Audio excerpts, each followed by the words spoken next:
A paz do Senhor, meus queridos irmãos da congregação do Jardim Acalanto. Deus abençoe a sua vida. Quero agradecer a Deus por esse momento que Deus me concede. Agradecer também ao pastor Jander Barbosa, também a sua esposa, irmã Deise. Agradecer a todos os irmãos que estarão nos assistindo. Que Deus abençoe. Agradecer a minha esposa, a irmã Cíntia. Sou pastor lá de Stone Nascimento, da cidade de Filadélfia, Estados Unidos. Mas estamos aqui residindo já há 8 anos. Apacentamos uma igreja aqui, Assembleia de Deus Missão. Temos uma convenção nacional, temos uma convenção estadual, né? E nós somos uma igreja séria, como também é a igreja dos irmãos. Conheço o pastor João Barbosa. Deixo aqui ao pastor João Barbosa as minhas considerações. Que Deus possa abençoar o pastor João Barbosa, que é o presidente, né, de Chapadão do Céu e região. Que Deus abençoe. Conheço ele, né, por muito tempo. Ele ainda era presbítero, eu era criança, nasci na cidade ali de Jataí, na época ainda, né, do pastor Miltamar Cafelista, que foi pastor pela primeira vez, depois o pastor João Rodrigues, depois o pastor Miltamar Cafelista. Então, nasci, fui criado ali, né, em Jataí. Estou aqui trazendo esse relato para os irmãos para saber quem sou eu, né? Sou um pastor, não sou um pregador, tá bom? Eu não sou um pregador. Então tem uma palavra aqui nesta noite pastoral para toda a congregação do Jardim Acalanto. É uma palavra pastoral. Receba aí uma palavra de um pastor que preocupa, né, com as ovelhas, que preocupa também com os pastores que estão no campo de batalha, trabalhando, pelejando para conduzir o rebanho até as mansões celestiais. Abra sua Bíblia, livro do Êxodo, capítulo 25, versículo 10 ao versículo 16. Mas eu quero somente falar do versículo 20, ler somente o versículo 10 para ganharmos tempo aqui. De que diz assim: também farão uma arca de madeira de cetim. O seu comprimento será de 2,5 côvados, e a sua largura de 1,5 côvado, e de 1,5 côvado a sua altura. Nós sabemos, você que é leitor da palavra de Deus, sabe muito bem das instruções que Jesus, ou que Deus deu para Moisés, na construção da arca, na fabricação dos utensílios, e até mesmo do templo e também dos seus utensílios. Não quero falar da arca, nem do tabernáculo, nem do templo, que era um templo móvel, mas eu quero falar com o tema geração sem a arca. Estamos vivendo, principalmente, eu vou dizer aqui da minha casa, vou dizer do país que eu moro, Estados Unidos. Aqui estamos vivendo um evangelho em uma decadência espiritual. Aqui que outrora era o berço do evangelho, mas estamos vivendo aqui, é comum, alguns chegam a dizer que é normal, eu falo que não é normal, isso é anormal, você chegar nas igrejas americanas, pastores do lado de fora fumando, pessoas do lado de fora, né, os membros fumando, depois entram para a igreja para cultuar. Estou dizendo não das igrejas brasileiras, estou dizendo das igrejas americanas. Estamos vivendo em uma decadência espiritual. Então, eu quero nesta noite chamar a sua atenção para a geração sem a arca. Nós vemos que a arca existia todo cuidado especial. A arca jamais poderia ser carregado em um carro. A arca sempre deveria ser levado, carregado nos ombros. E tinha as pessoas especiais para carregar a arca. Somente em 1º livro de Samuel, no capítulo 6, versículo 7, nós vemos a única vez que foi carregada em carro.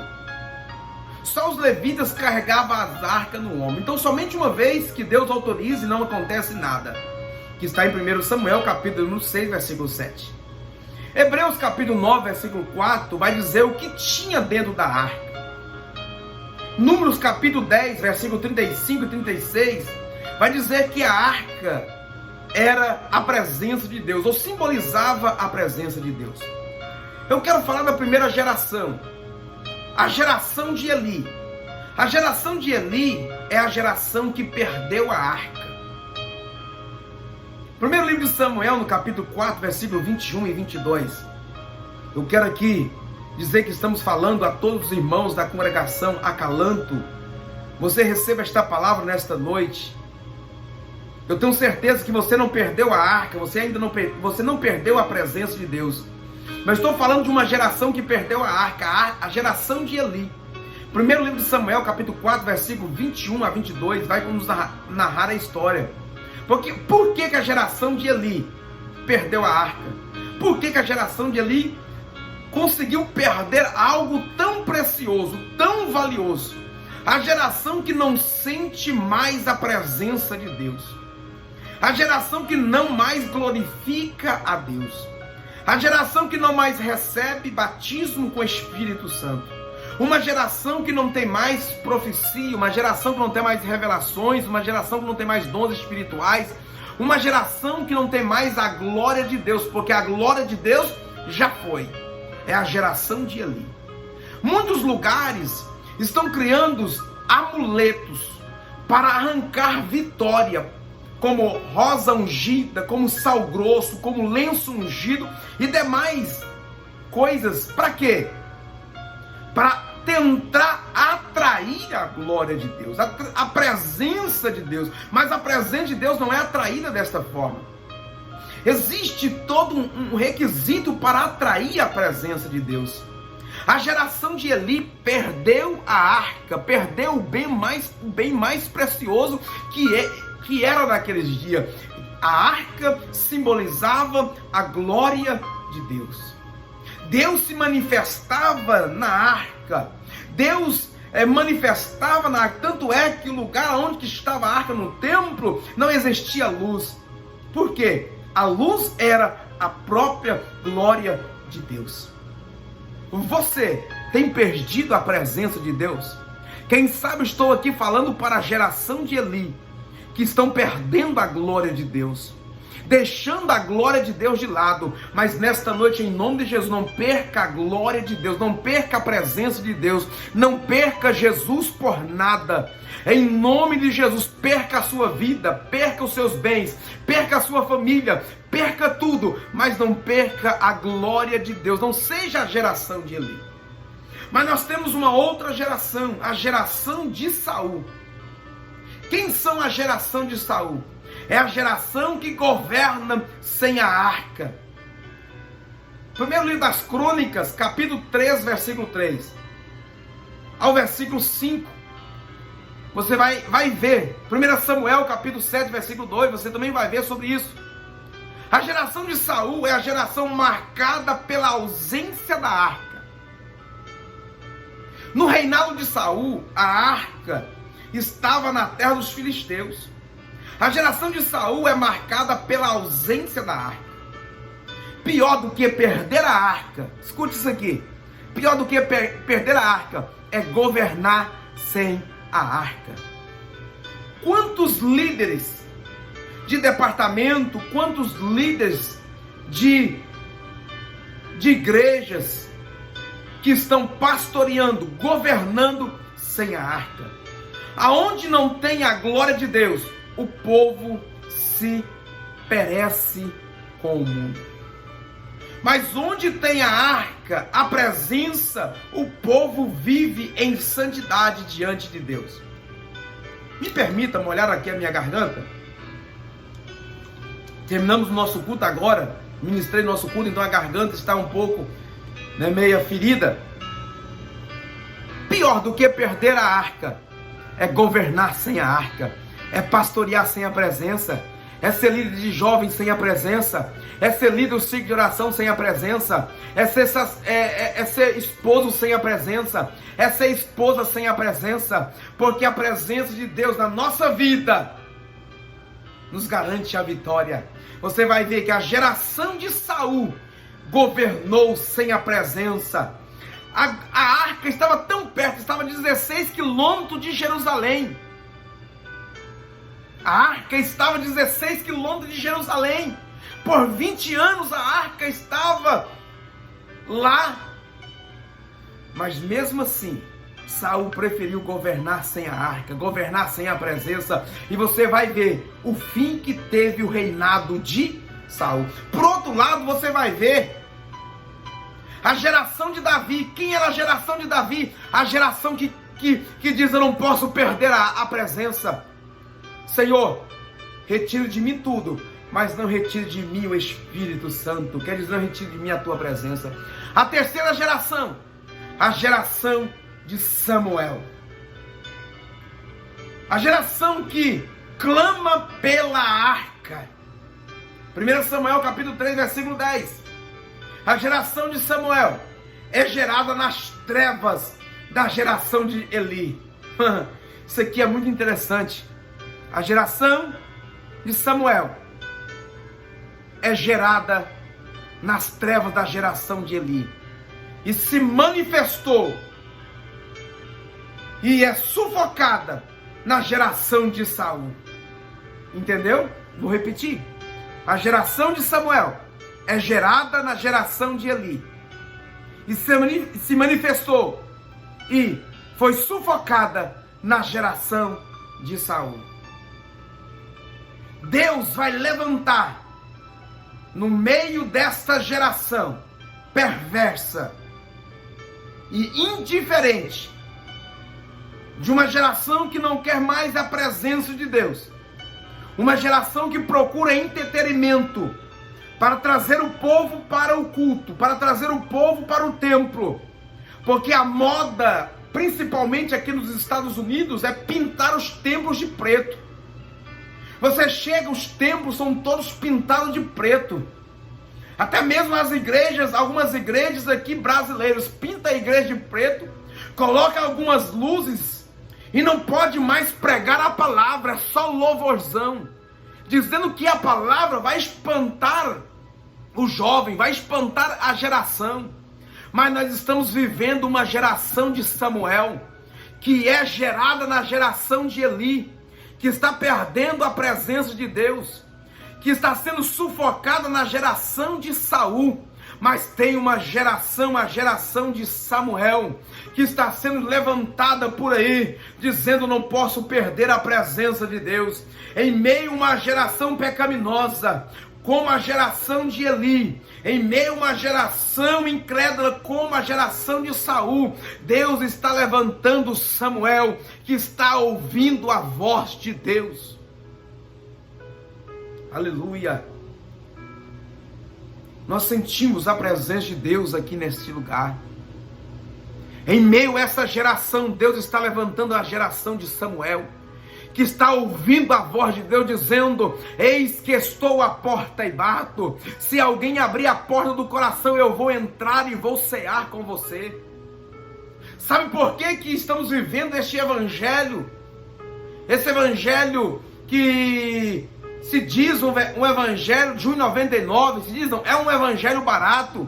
Não é um evangelho cristocêntrico, é um evangelho que precisa de entretenimento. Mas em nome de Jesus, nesta noite, a palavra não espanta ninguém. Jesus pregava a palavra e multidões acompanhavam Jesus. João Batista pregava a palavra, aquele que foi o precursor de Jesus, ele pregava a palavra e multidões seguiam João Batista. Ei, meu querido, prega a palavra, viva a palavra, coma a palavra, esteja dormindo na palavra, medita nesta palavra de dia e de noite. Foi a instruções que Jesus falou para Josué.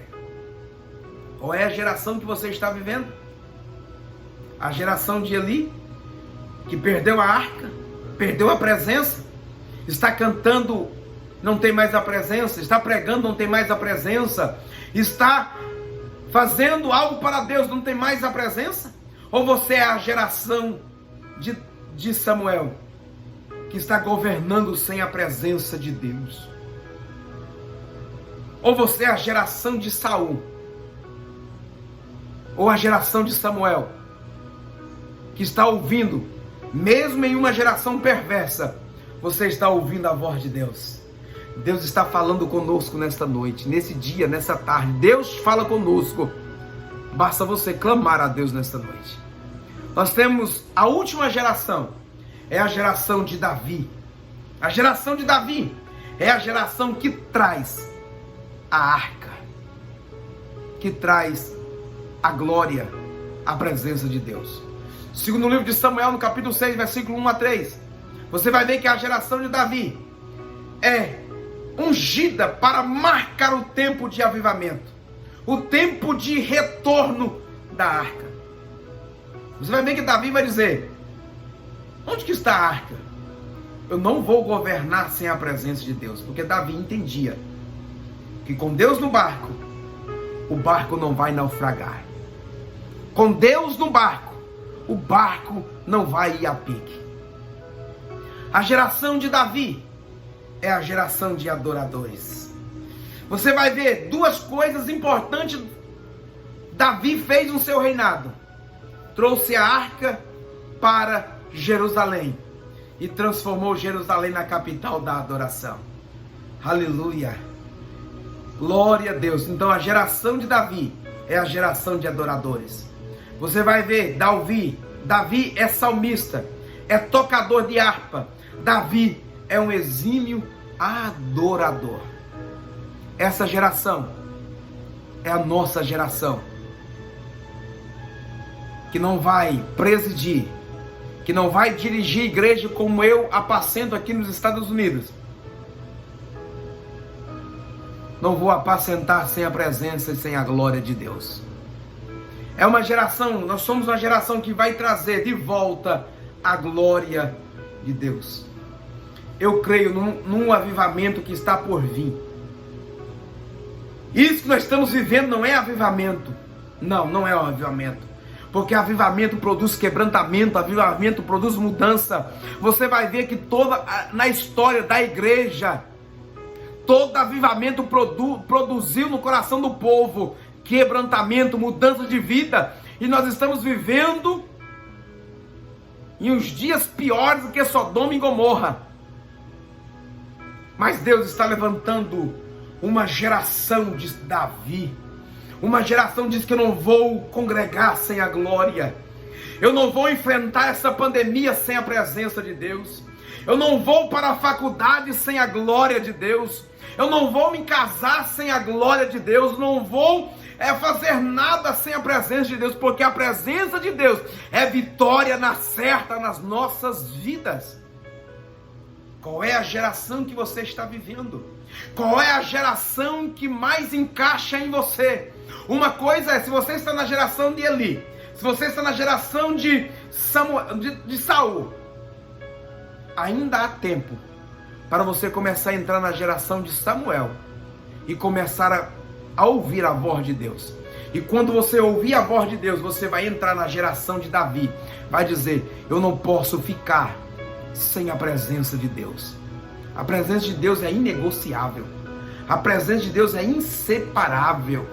É indivisível das nossas vidas. Somente o pecado pode nos dividir. É o pecado que faz separação entre o homem e Deus. Mas nesta noite você não está mais no pecado, porque Deus te transportou do reino das trevas para o reino da sua luz. Aprendemos hoje, domingo, pela parte da manhã, sobre o mistério que foi revelado em Cristo Jesus. Nesta noite, eu quero crer que estou pregando aqui nesta noite, neste vídeo. Você que está me vendo, me ouvindo, qual é a geração que você está enfrentando? Ainda é tempo de você mudar e começar a ouvir a voz do Senhor nosso Deus. Como eu disse, a glória de Deus não pode ser afastada. E acabou-te, foi-se a glória de Deus. Nesta noite, a glória do Senhor está sobre as nossas vidas, está nas nossas vidas. Em nome de Jesus, receba esta palavra. Faça como Moisés. Moisés falou para Deus: Deus, se a tua presença não for comigo, eu não vou arredar o pé daqui. Se a tua presença não for comigo, eu não vou sair daqui. Aí Deus resolveu, disse Moisés: então deixa de lado o anjo que eu disse que falaria, te mandaria. Então eu vou com vocês. Moisés foi, passou 40 anos no deserto. O sapato cresceu nos pés, a roupa cresceu no corpo, maná, cordonize, água, mar abrindo, Jordão, Jericó. Sabe por quê? Porque Moisés entendeu que sem a presença de Deus, nós não vamos a lugar nenhum. Qual é a geração que você está? Geração de Eli? Perdeu a presença de Deus? A geração de Saul governando, liderando sem a presença? Ou você é a geração de Samuel, que está nesse momento ouvindo a voz de Deus? Ou você é a geração de Davi, que pastoreia, que preside, que apacenta, que lidera a sua casa como homem, como sacerdote e profeta, como uma mulher que edifica a sua casa, dizendo: eu não posso estar sem a glória de Deus, sem a presença de Deus. A minha preocupação como pastor de igreja é não perder jamais a presença de Deus, não perder jamais a glória de Deus.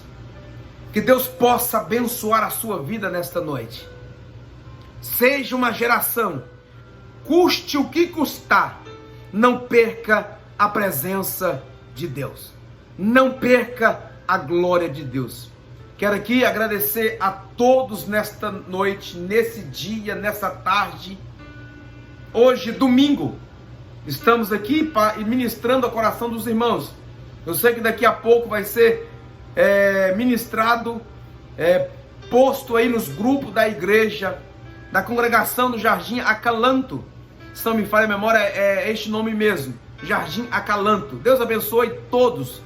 Quero mandar um abraço para o meu primo, o Gabriel, a sua esposa, irmã Ivaneide, aí de Chapadão do Céu, que congrega aí com os irmãos. Deus abençoe vocês, toda a família de vocês. Deus abençoe o pastor Jander Magalhães, de forma especial. Deus abençoe a irmã Deise. Deus abençoe o pastor João Barbosa, o grande ensinador. O pastor João Barbosa é um grande ensinador da palavra de Deus. Deus abençoe o senhor, pastor João Barbosa. Receba o meu abraço para toda a sua família, toda a sua casa, toda a igreja de Chapadão do Céu. Receba o meu abraço, meu, de toda a minha casa, da minha esposa, a Cíntia, e também da congregação de Filadélfia, Estados Unidos. Precisando de nós, nós estamos aqui. Obrigado por lembrar de nós.